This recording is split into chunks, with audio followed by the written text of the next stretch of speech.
Aliás, se essa lei for entrar em vigor, será que o nosso presidente vai ser preso? Porque ele tem dezenas de falas misóginas, segundo algumas mulheres. Segundo algumas mulheres. E eu acho interessante. Você fez a réplica. Agora você pode fazer a pergunta diretamente. É uma nova rodada. Pode fazer, Isso. pode fazer. Bom, vamos lá. Para pergunta para vocês. Posso fazer as considerações como você falou, né? 5 minutos. 5 minutos, não é isso? Então, beleza. Primeiro, vocês só me provaram um ponto. Feminismo é tudo igual? Vocês acabaram de dizer que não. Você falou que não sabe qual feminismo que eu defendo. Pois é. O feminismo que eu ataco é aquele que eu vejo na internet, mulheres dizendo que o homem não presta, que o homem é lixo, que todo homem é um estuprador em potencial. Eu sei que você já ouviu essas coisas. Ou seja, tudo isso é abjeto. Ponto. Isso existe aos montes também na internet. Tá? Isso é também difundido nas redes sociais. Ponto. Então é uma coisa... Não tem o que dizer. Então toda feminista é igual? Não. Você falou assim, o movimento Red Pill para propagar ódio. Claro, tem pessoas do movimento Red Pill que fazem isso. Sim. Mas, por exemplo, esse canal aqui, por exemplo, o Júnior, ele era Red Pill. Ele propagava ódio? Não. Não. Agora vocês querem colocar todo mundo na mesma caixinha? Porra, é foda, entendeu? Você vai acabar com tudo. Não dá. Você tem que saber exatamente o que você quer atacar. Só que aí, de novo, 2 pesos e 2 medidas nunca vão resolver. A lei vai ser equânime. Se um homem chega para uma mulher e fala, você é um lixo, ele está atacando ela, certo? E quando uma mulher fala para um homem, você é um lixo, ela vai ser punida igualmente?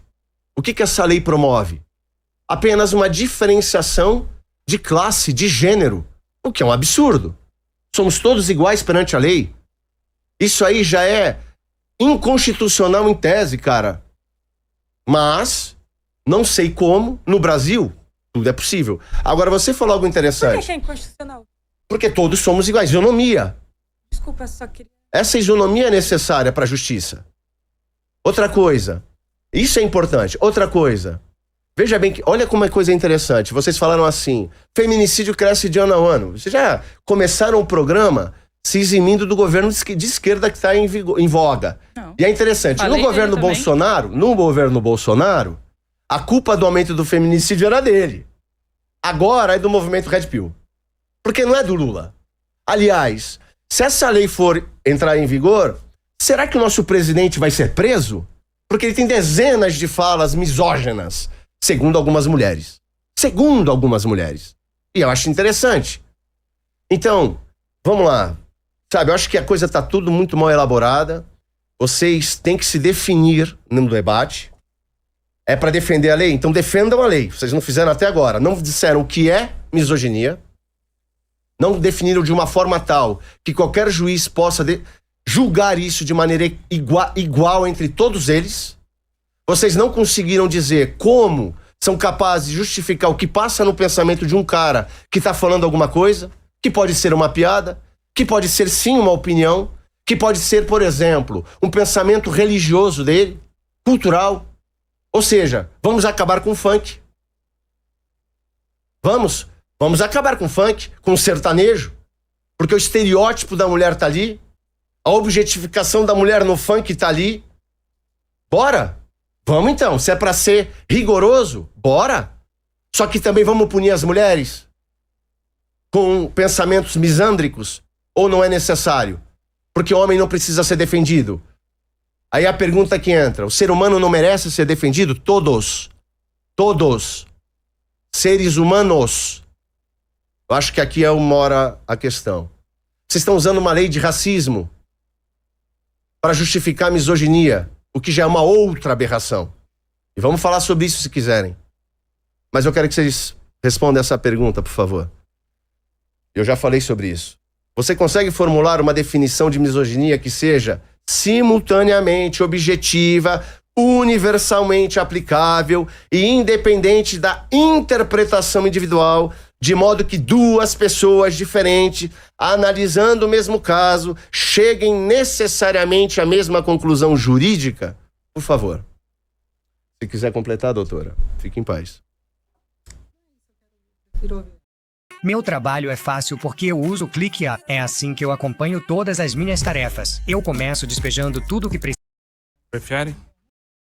Definição de misoginia que seja simultaneamente objetiva, universalmente aplicável e independente da interpretação individual, de modo que duas pessoas diferentes, analisando o mesmo caso, cheguem necessariamente à mesma conclusão jurídica? Por favor. Se quiser completar, doutora, fique em paz. Prefere? Pode ir. Não, acho que essa pergunta é um espantalho. O que é racismo? O que é capacitismo? O que é gerontofobia? Você é a favor do Estatuto do Idoso? Felipe, Jamile, vocês são a favor do Estatuto do Idoso? Do ECA? Vocês são a favor? Não, na hora que eu tiver que responder, eu te respondo. Vai lá. São coisas criadas pela sociedade para proteger setores em vulnerabilidade. E ninguém, você, né, não questiona o que é a gerontofobia. O que é a situação de penúria, vulnerabilidade que as crianças podem passar? E por que é que você precisa, logo, de um Estatuto da Criança e do Adolescente? Digo, setores da sociedade sofrem de maneiras distintas e, diante deste reconhecimento, é importante dar resposta específica para combater o que esses setores sofrem. E o projeto de lei da misoginia é um passo contraditório, completamente insuficiente, inacabado, mas é um passo que veio fruto da nossa luta, das mulheres protestando contra a situação do feminicídio. As mulheres são mais frágeis, então?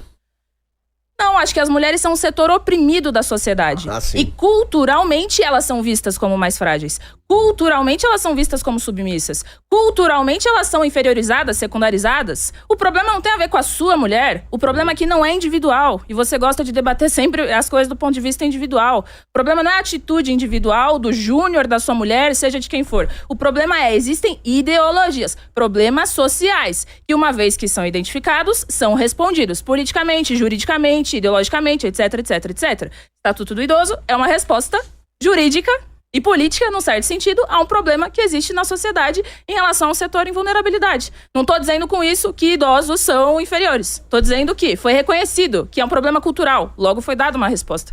Mesma coisa aqui em relação ao projeto de lei da misoginia. Veja, foi falado do Lula, tá?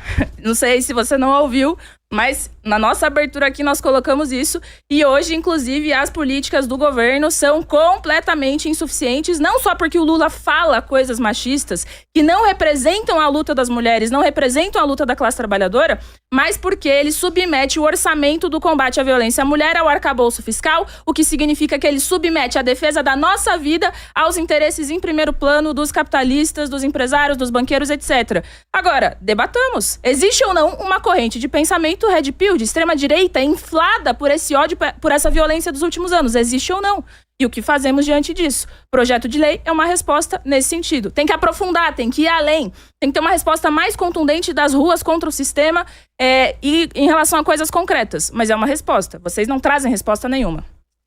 Uma coisa muito importante também que o Felipe colocou, Felipe, acho que você não é da área do direito, né? Não. Mas acho que é muito válida essa sua pergunta, né? De pra quem, o que significa a misoginia, como que a gente vai colocar isso, deixar isso bem definido, né? Esperando responder. Na verdade, Felipe, pra quem faz faculdade de direito sabe disso muito bem. No direito tudo depende. No direito, nada é objetivo. E sabe por quê? Pela própria maneira como o direito funciona. Porque o direito vira pra mim, pra você, pra todo mundo e diz: todo mundo é livre, todo mundo é igual, todo mundo é sujeito de direito. Mas na prática a gente sabe o tamanho da desigualdade no nosso país, o quanto que as nossas desigualdades também alteram a nossa opinião, a nossa vivência. Tem a ver com as opiniões que a gente tem. E por que eu tô falando de tudo isso? Porque não existe no Brasil nenhuma lei que seja objetiva dessa maneira. Vou te dar um exemplo. Recentemente, o Tribunal de Justiça lá de Minas Gerais, vocês devem ter acompanhado isso, que é um grande absurdo. Um desembargador do Tribunal de Justiça de Minas Gerais absolveu um homem que tinha estuprado uma menina de 12 anos. Ninguém, especialmente quem é pobre, especialmente homens pobres, ninguém confia no judiciário, Felipe. Ninguém. Ninguém que é pobre, ninguém que é um homem, ninguém que é uma mulher que depende do seu trabalho confia no judiciário. Porque o judiciário tem viés. O salário dos desembargadores é altíssimo. Por que eu tô falando tudo isso? Porque a lei da misoginia sofre os mesmos problemas que todo o direito. E o que a gente tá falando aqui é que essa lei não vai resolver os nossos problemas. Ela tem uma coisa importantíssima que é um ponto simbólico, de dizer para a população que a misoginia é um problema. E aí você falou assim, por exemplo, o Lula vai ser preso com essa lei? Não, porque eu vou reafirmar aqui.